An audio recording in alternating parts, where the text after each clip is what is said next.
French President Emmanuel Macron warned that modern capitalism may no longer work in his latest remark at the 2021 virtual Davos Q&A session.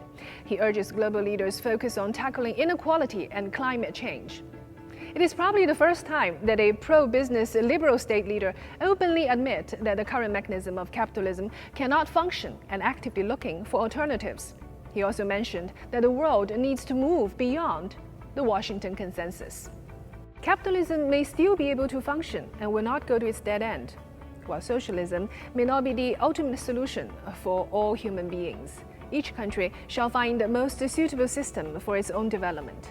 But one thing is for sure, we need nation-state to be effective in its fast-developing and fast-moving world for the purpose of mutual prosperity. A fair and effective nation-state from domestic level shall be able to respond promptly and take actions needed when facing crisis.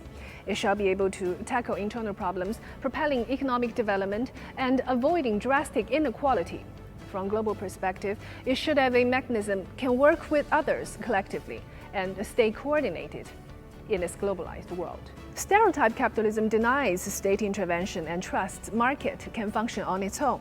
However, while facing unprecedented disruptions such as climate and pandemic, top-down approach with echoing from bottom-up proves to be more effective. If a country stays divided and cannot respond in time when needed, price will be paid only by its citizens. China has been criticized by Western countries over the years on its socialist system and protectionism at the expense of the free market. While the reality is, over the past several decades, China has been opening up its market and working with global partners, while shortening the gap between the rich and poor within the country and taking the country's population out of the poverty. The recent GDP growth number of China proved that the system is working. Chinese President Xi's remark at this year's Davos reiterated that we are committed to tackle problems that facing this whole human race together, be it climate change, inequality, or pandemic.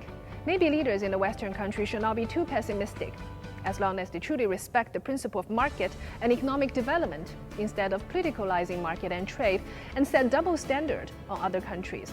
Capitalism might still be able to function on its own. Globalization may be interrupted, but the process will never really stop.